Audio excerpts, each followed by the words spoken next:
देख रहे हैं आप और मैं हूं आपके साथ श्रेया दीक्षित। बुलेटिन की शुरुआत करेंगे सीधा केदारेश्वर मैदान से, जहां मुख्यमंत्री पुष्कर सिंह धामी की मौजूदगी है। क्या कुछ कह रहे हैं, एक बार सुनिए।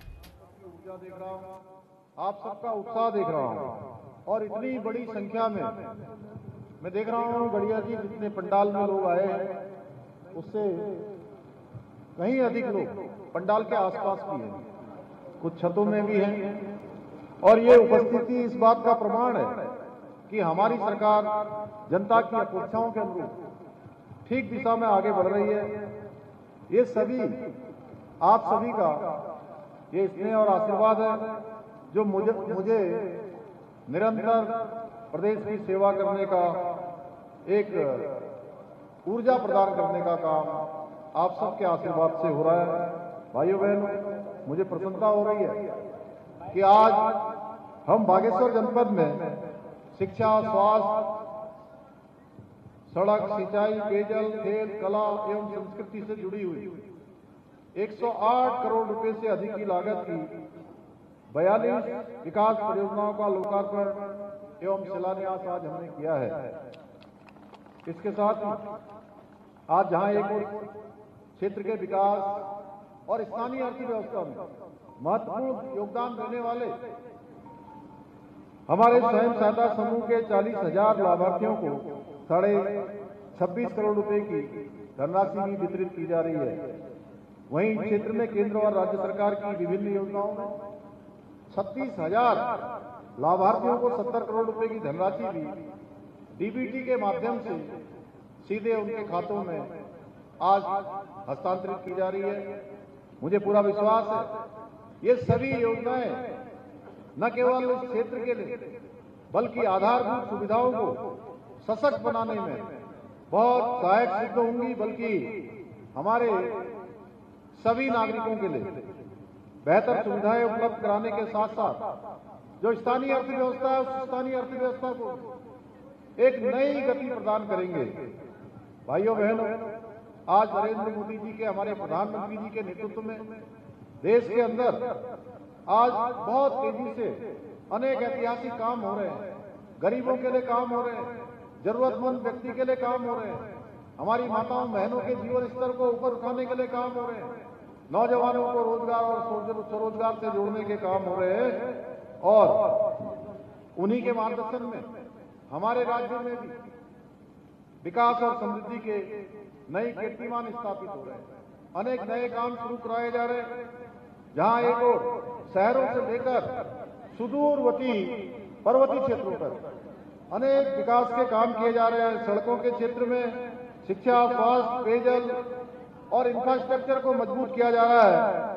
वहीं राज्य की जो सांस्कृतिक विरासत है उसके संरक्षण और संवर्धन की दिशा में भी हम निरंतर प्रयास कर रहे हैं।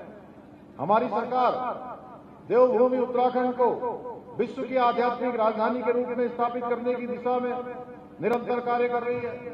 हम केदारखंड की भांति मानसखंड के पौराणिक मंदिरों के भी पुनरुत्थान एवं सौंदर्यीकरण के लिए संकल्पित होकर काम कर रहे हैं, जहां हम अनेक हमारे मंदिरों की एक मिशन के तहत सौंदर्यीकरण के क्षेत्र में आगे बढ़े हैं। इसी क्रम में हम बाबा बागनाथ जी का बैजनाथ धाम के साथ साथ कोट भ्रामरी मंदिर सहित विभिन्न पौराणिक मंदिरों का विकास हमारे जनपद बागेश्वर में किया जा रहा है। परंतु भाइयों एवं बहनों, तुष्टीकरण की राजनीति करने वाले कुछ लोग, उनको हमारे द्वारा ये कराए जा रहे इस प्रकार के मंदिरों के विकास, क्षेत्रों के विकास, इससे बड़ी परेशानी हो रही है। और वो कहते हैं कि ये धामों का विकास क्यों करता है, ये मंदिरों का क्यों विकास कर रहा है, क्यों केदारखंड और मानसखंड में मंदिर माला मिशन लाकर काम कर रहा है। तो मैं उन लोगों से कहना चाहता हूं कि धामों का विकास इसलिए करता है क्योंकि ये धाम हमारी आस्था, हमारी पहचान और हमारी देवभूमि की आत्मा है। और जब तक मुझे आप सबका आशीर्वाद मिलता रहेगा, मैं उत्तराखंड की इस समृद्ध आध्यात्मिक विरासत को और अधिक सशक्त बनाने के लिए निरंतर कार्य करता रहूंगा। भाइयों बहनों, आदरणीय प्रधानमंत्री जी के नेतृत्व में शीतकालीन यात्रा की पहल भी हमने प्रारंभ की है। जिसके माध्यम से हम राज्य में 12 महीने पर्यटन की निरंतरता सुनिश्चित करने का काम कर रहे हैं। आज वहीं धार्मिक पर्यटन के साथ साथ wellness tourism, adventure tourism, film shooting destination, wedding destination के क्षेत्रों में भी विकास कार्य कर रहे हैं। वहीं राज्य में हम साहसिक पर्यटन जैसे trekking, river rafting, paragliding, skiing और माउंटेनियरिंग को भी बढ़ावा देने के लिए निरंतर कार्य कर रहे हैं। इन सभी के अपार संभावनाएं हमारे इस जनपद बागेश्वर में भी हैं। इतना ही नहीं, हम प्रदेश में आयुर्वेदिक और प्राकृतिक चिकित्सा, योग और आध्यात्मिक पर्यटन को बढ़ावा देने के लिए कुमाऊं और गढ़वाल मंडल के एक एक स्थान पर स्पिरिचुअल इकोनॉमिक जोन की स्थापना भी करने जा रहे हैं। इसके साथ ही हमारी सरकार पारंपरिक मेले, उत्सव और लोक संस्कृति को बढ़ावा देने के लिए वन डिस्ट्रिक्ट वन फेस्टिवल के रूप में विकसित करने की दिशा में भी काम कर रहे हैं, जिसका फायदा बागेश्वर में आयोजित होने वाले कत्यूर और कांडा जैसे ऐतिहासिक मेलों को मिलेगा, जिससे स्थानीय परंपराओं को संरक्षण तो होगा ही, साथ ही पर्यटन, स्थानीय व्यवसाय और स्वरोजगार के नए अवसर भी खुलेंगे। भाइयों बहनों, आज यहाँ बड़ी संख्या में हमारी मातृशक्ति उपस्थित है, इसलिए मैं आप सभी को बताना चाहता हूं कि हमारी सरकार मातृशक्ति के कल्याण के लिए पूरी तरह से समर्पित होकर काम कर रही है। हमने शिक्षा से लेकर स्वास्थ्य के क्षेत्र और उद्यमिता से लेकर नौकरियों तक प्रदेश की महिलाओं की अधिक भागीदारी सुनिश्चित करने का प्रयास किया है। इसी क्रम में हमने महिलाओं के लिए 30% का आरक्षण विधानसभा में विधेयक लाकर इसको सुनिश्चित किया है कि सभी सरकारी नौकरियों में हमारी मातृशक्ति को 30% का आरक्षण मिलेगा। वहीं उत्तराखंड राज्य ग्रामीण आजीविका मिशन सशक्त बहना उत्सव योजना, मुख्यमंत्री महिला स्वयं सहायता समूह सशक्तिकरण योजना के माध्यम से महिलाओं को आत्मनिर्भर बनाने की दिशा में काम हो रहा है। मुझे गर्व है कि आज प्रदेश के अंदर हमारी बहनों ने अपनी मेहनत से, अपने परिश्रम से, अपने कौशल से, कम संसाधन होते हुए भी, अनेक चुनौतियों का सामना करते हुए भी 1,68,000 से अधिक बहनों को लखपति दीदी बनने का अवसर मिला है। या बनकर उन्होंने महिला सशक्तिकरण की दिशा में भी एक नया इतिहास बनाने का काम किया है। यहाँ भी कई लखपति दीदियां उपस्थित हैं जो अपनी मेहनत से, अपनी लगन से और प्रतिभा के बल पर न केवल अपने परिवार को संबल बना रही हैं, बल्कि अपने गांव और समाज में भी प्रेरणा का स्रोत बन रही हैं। भाइयों बहनों, हम पहाड़ों से पलायन रोकने के लिए भी और स्थानीय अर्थव्यवस्था को और पर्यटन को बढ़ावा देने के लिए अनेक योजनाओं पर काम कर रहे हैं। एक जनपद दो उत्पाद योजना के माध्यम से हमारे आजीविका के अवसरों को बढ़ावा दिया जा रहा है, जबकि हाउस ऑफ हिमालय ब्रांड हमारे स्थानीय उत्पादों को आज व्यापक पहचान दिलाने का काम कर रहा है। इसके साथ state millet mission, farm machinery bank, apple व कीवी मिशन और सुगंध और जड़ी बूटी क्लस्टर, मत्स्य पालन योजना, नई पर्यटन नीति, नई फिल्म नीति, होम स्टे, वेडिंग उत्तराखंड जैसी योजनाओं के माध्यम से अपनी स्थानीय अर्थव्यवस्था को हम मजबूती प्रदान करने का कार्य भी कर रहे हैं। आज एक जनपद दो योजना के माध्यम से बागेश्वर में प्राचीन समय से चली आ रही पारंपरिक ताम्र शिल्प को भी अंतर्राष्ट्रीय स्तर पर पहचान मिल रही है। हम उनके प्रोत्साहन के लिए और आगे भी काम करने वाले हैं। आज बागेश्वर जनपद में मत्स्य पालन से जुड़ी हुई समितियों ने 36 लाख रुपए से भी अधिक की आय अर्जित की है। वहीं यहाँ संचालित हो रहे सैकड़ों होम स्टे स्थानीय युवाओं को रोजगार से स्वरोजगार से जोड़ने का सशक्त माध्यम बन रहे हैं। यही नहीं, क्षेत्र के किसानों ने औषधि एवं सघन उत्पादन कर बीते 1.5 वर्षों में 1.25 करोड़ रुपए से भी अधिक का लाभ अर्जित किया है। भाइयों बहनों, इसके साथ साथ बागेश्वर जनपद में आज कीवी भी इसके उत्पादन का एक प्रमुख स्थान बनता जा रहा है, जहां के हमारे कीवी उत्पादकों ने अनेक उपलब्धियां हासिल की है। आज उनकी कीवी की मांग भी पूरे देश के अंदर बनने लगी है। भाइयों बहनों, हमारी इन योजनाओं को लेकर भी आज विपक्ष के लोग, जिन्होंने अपने समय में केवल घोषणाओं को करने का काम किया, आज जनता के बीच में भ्रम फैलाकर संदेह उत्पन्न करने की कोशिश करते हैं। लेकिन ये हमारे प्रयासों का परिणाम है कि आज हमारे गांव में हमारे जो लोग पलायन कर गए थे वो पुनः वापस अपने गांव में लौट रहे हैं, अपने गांव में लौटकर रोजगार और स्वरोजगार को आगे बढ़ा रहे हैं।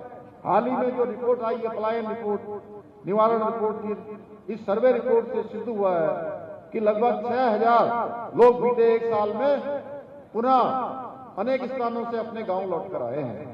साथ ही हम सभी के लिए गर्व का विषय है कि नीति आयोग भारत सरकार द्वारा विकास के सतत लक्ष्यों को प्राप्त करने के इंडेक्स में पूरे देश के अंदर हमारे राज्य को पहला स्थान प्राप्त हुआ है।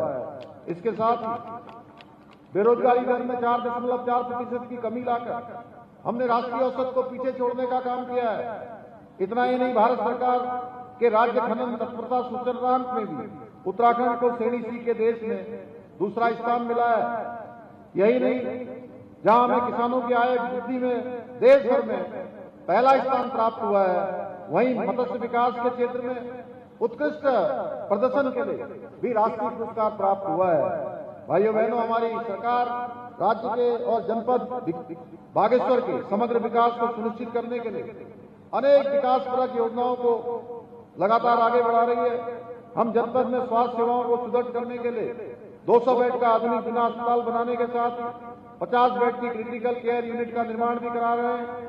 इसके साथ ही युवाओं को उत्कृष्ट खेल सुविधाएं उपलब्ध कराने के लिए खोली में खेल स्टेडियम का निर्माण भी करा रहे हैं। यही नहीं, हम बागेश्वर में मेडिकल कॉलेज की स्थापना की दिशा में भी कार्य योजना तैयार कर रहे हैं। हमने बागेश्वर में रोडवेज डिपो की स्थापना के साथ साथ रोडवेज कार्यशाला का निर्माण कराया है। हमने क्षेत्र में विभिन्न पेयजल परियोजनाओं का निर्माण कर लोगों को स्वच्छ पेयजल उपलब्ध कराने की दिशा में महत्वपूर्ण कदम उठाए हैं। साथ ही किसानों को सिंचाई के लिए पर्याप्त पानी उपलब्ध कराने के लिए 10 महत्वपूर्ण लिफ्ट सिंचाई योजनाओं का निर्माण किया है। इतना ही नहीं, जनपद में राष्ट्रीय राजमार्ग के अंतर्गत बागेश्वर से कनगाड़ सीना, कांडा से बागेश्वर और बिहारी बैंड से कांडा मार्ग को 2 लेन में विकसित करने का कार्य भी प्रगति पर है। इसके साथ साथ राज्य योजना के अंतर्गत लगभग 100 करोड़ रुपए से अधिक की लागत से सड़कों का डामरीकरण व निर्माण कार्य भी किया जा रहा है। इतना ही नहीं, हम बागेश्वर क्षेत्र की प्रत्येक ग्राम सभा को भी मोटर मार्ग से जोड़ने का काम कर रहे हैं। आज हमने करोड़ों रुपए की लागत से यहाँ पर विभिन्न योजनाओं का लोकार्पण और शिलान्यास किया है। हम सरयू एवं गोमती नदी के संरक्षण हेतु रोड मैप तैयार करने के साथ ही बागेश्वर को काशी की तर्ज पर विकसित करने की कार्य योजना पर भी कार्य कर रहे हैं। हमने बागेश्वर के लिए हेली सेवा की शुरुआत की है, जिससे इस क्षेत्र के पर्यटन और अर्थव्यवस्था को नई मजबूती मिलेगी। इसके साथ ही हमारी डबल इंजन की सरकार बागेश्वर को रेल लाइन से जोड़ने का सपना भी साकार करने की दिशा में काम कर रही है, जिसका सर्वेक्षण कार्य पूरा हो चुका है। जल्दी इस रेल लाइन का निर्माण कार्य भी प्रारंभ हो जाएगा। मुझे पूरा विश्वास है कि इस रेल लाइन के बनने से चंपावत, पिथौरागढ़, बागेश्वर और जिलों में विकास की संभावनाओं के नए द्वार खुलेंगे। भाइयों बहनों, विकास कार्यों की लिस्ट इतनी लंबी है कि सभी के नाम ले पाना संभव नहीं है, लेकिन ऐसा नहीं है कि विकास के कार्य केवल आपके जनपद में हुए हैं। आप आज राज्य के जिस क्षेत्र में भी जाएंगे, सभी जगह आपको इस प्रकार के व्यापक स्तर पर विकास के कार्य दिखाई देंगे। आप लोगों को पूर्ववर्ती सरकारों का समय भली भांति याद होगा, जो केवल घोषणाएं करते थे, परंतु धरातल पर कोई काम उनके समय में नहीं होता था। जनता को उसके वास्तविक हक का लाभ नहीं मिल पाता था। कांग्रेस के समय में एक प्रधानमंत्री ऐसे होते थे, उन्होंने स्वीकार किया कि हम 1 रुपया लाभार्थियों के बैंक के खातों में हम उनको भेजते हैं, लेकिन लोगों तक केवल 15 पैसे ही पहुंचता है। परंतु आज आप सभी ने देखा होगा कि आज प्रधानमंत्री मोदी जी के नेतृत्व में जो 1 रुपया अगर वहां से भेजा जाता है दिल्ली से, तो उसमें 1 पैसा भी पाई भी कम नहीं होती है। पूरा का पूरा डीबीटी के माध्यम से सीधे लाभार्थी को मिलता है। भाइयों बहनों, उसके बैंक में सीधे ट्रांसफर होता है, उनके खातों में पहुंच जाता है। यही नहीं, आज हमारी सरकार जिस भी कार्य का शिलान्यास करती है, उसे तय समय पर पूरा करके लोकार्पण भी करती है। और जब हम जनता के बीच जाते हैं तो ईमानदारी से अपना रिकॉर्ड कार्ड प्रस्तुत करते हैं, कौन सा काम पूरा हुआ है, कौन सा काम प्रगति पर है और आगे कौन सा काम भविष्य में करने का हमारा प्लान है, कौन सा संकल्प है। क्योंकि हम कांग्रेस पार्टी की तरह सत्ता को अपनी बपौती नहीं बल्कि सेवा का माध्यम मानते हैं। भाइयों बहनों, इसके साथ साथ हम राज्य की डेमोग्राफी को और यहाँ के सांस्कृतिक मूल्यों को संरक्षित रखने के लिए भी संकल्पित हैं। इसीलिए हमने राज्य में सख्त धर्मांतरण रोधी कानून, सख्त दंगा रोधी कानून बनाया है। वहीं लैंड जिहाद, लव जिहाद और थूक जिहाद जैसी विकृत मानसिकताओं, मुल्लावादी कट्टर प्रवृत्तियों के खिलाफ भी हमने कड़ी कार्रवाई सुनिश्चित की है। परंतु वहीं कांग्रेस के लोग हैं जिन्हें उत्तराखंड की संस्कृति और परंपराओं से कोई सरोकार नहीं है। ये लोग हर काम केवल और केवल अपने वोट बैंक को खुश करने के लिए करते हैं। कोई भी काम करते हैं तो पहले वोट बैंक की चिंता करते हैं, उसके बाद ही कामों को आगे बढ़ाते हैं। और इनको हमारे द्वारा जब हम लैंड जिहाद पर कार्रवाई करते हैं, 10,000 एकड़ सरकारी जमीन अतिक्रमण करने वालों से मुक्त कराते हैं तो उसमें भी इनको दिक्कत होती है। इन्हें लैंड जिहाद करने वाले अच्छे लगते हैं। कांग्रेस ने हमारी देवभूमि की डेमोग्राफी को बिगाड़ने के लिए ऐसे स्थानों पर विशेष समुदाय के लोगों को बसाने का काम किया है जहां कभी उस समुदाय के लोगों का कोई अस्तित्व नहीं होता था, कोई उनकी पहचान नहीं होती थी। आज जब हम जहां पर सरकारी जमीनों पर अतिक्रमण है, कहीं हरा कपड़ा, नीला कपड़ा, पीला कपड़ा डालकर सरकारी भूमि पर अवैध कब्जे करने वालों के खिलाफ कार्रवाई कर रहे हैं, तो इनको कांग्रेस पार्टी के लोगों को आज इससे परेशानी हो रही है। उनका कहना है कि यहाँ उनका भी उतना ही अधिकार है जितना आप लोगों का है। भाइयों बहनों, इस प्रकार की उनकी मानसिकता हो गई है। आप ही बताइए, क्या जो लोग हमारी देवभूमि को दूषित करने का काम कर रहे हैं, हमें उन पर कार्रवाई नहीं करनी चाहिए? करनी चाहिए कि नहीं करनी चाहिए? कार्रवाई आगे बढ़ाए कि नहीं बढ़ाए? जरा जोर से बोलिए, कार्रवाई करनी है कि नहीं करनी है? आगे करें ना तो जोर से बोलिए।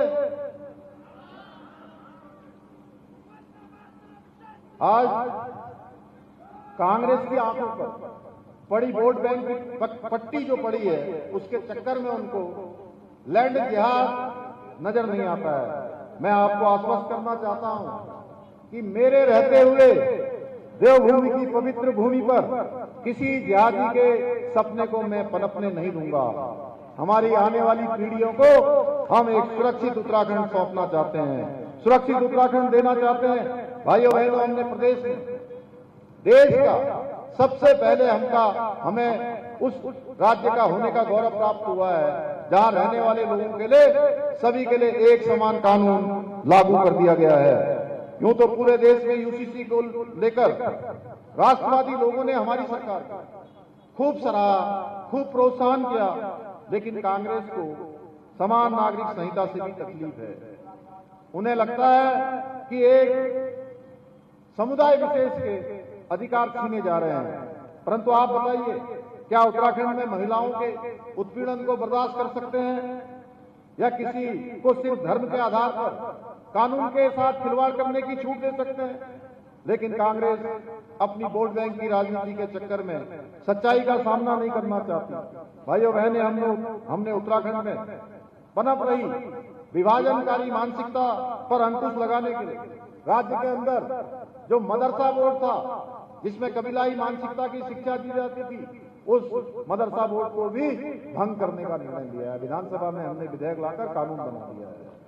अब अगले वर्ष 1 जुलाई 2026 से ऐसे मदरसे उत्तराखंड के अंदर संचालित नहीं हो पाएंगे जो मदरसे सरकारी बोर्ड के द्वारा निर्धारित पाठ्यक्रम को नहीं पढ़ाएंगे। भाइयों बहनों, हम देवभूमि में जिहादी मानसिकता को पनपने वाले अलगाववादी केंद्र नहीं बनाना चाहते, बल्कि ज्ञान और संस्कार के मंदिर स्थापित करना चाहते हैं। आज अल्पसंख्यक स्कूलों में जहां गुरुवाणी खुलेगी तो इसमें कांग्रेस को क्या परेशानी है? हमने राज्य में बच्चों को गुमराह करने वाले 250 से अवैध मदरसों को भी बंद करने का निर्णय लिया है, इसमें ताला लगाया है। इसमें भी कांग्रेस को परेशानी है। जब हम सनातन धर्म को बदनाम करने वाले षड्यंत्र करने वालों के खिलाफ सख्ती से कार्रवाई करते हैं तो उनका पेट दुखने लगता है। भाइयों बहनों, आपको जानकारी होगी, ये जानकारी आपको हैरान करेगी। ऐसे भी राज्य में कई घुसपैठिए हैं जो नाम और देश बदलकर देवभूमि उत्तराखंड की पवित्रता और सनातन को कलंकित करने का प्रयास कर रहे थे, और हमने ऑपरेशन कालनेमी चलाकर ऐसे पाखंडियों और विधर्मियों को गिरफ्तार करने का भी काम किया है। इसमें भी कांग्रेस के लोगों को बड़ी समस्या है, लेकिन मैं स्पष्ट कर देना चाहता हूं कि हम ऐसे घुसपैठियों को देवभूमि उत्तराखंड से निकालकर वापस वहीं पहुंचा रहे हैं जहां से वो आए हैं। भाइयों बहनों, हमारे द्वारा लिए गए ये सभी निर्णय आज देश में भी उदाहरण बन रहे हैं। आज देश भर में मानव अधिकारों के नाम पर सनातन धर्म को बदनाम करने वाले एकजुट हो रहे हैं, और कांग्रेस के साथ मिलकर ये सब लोग अर्बन नक्सल गैंग हमारी सरकार के खिलाफ षड्यंत्र करने में जुटे हैं। आज इस अवसर पर मैं आप लोगों से यह आह्वान करना चाहता हूं कि आप लोग देवभूमि के संस्कृति के संरक्षक हैं, वाहक हैं, इसलिए अपने अपने स्तर पर इस मानसिकता को भी करारा जवाब दें और इन्हें स्पष्ट करें कि देवभूमि में इनकी साजिश बिल्कुल बर्दाश्त नहीं की जाएगी। भाइयों बहनों, हमारी सरकार ने भर्ती प्रक्रियाओं को भी पारदर्शी बनाने और नकल माफियाओं पर अंकुश लगाने के उद्देश्य से सबसे देश का सख्त नकल विरोधी कानून लागू किया है। तो कब कोर्ट से आप मुख्यमंत्री पुष्कर सिंह धामी को सुन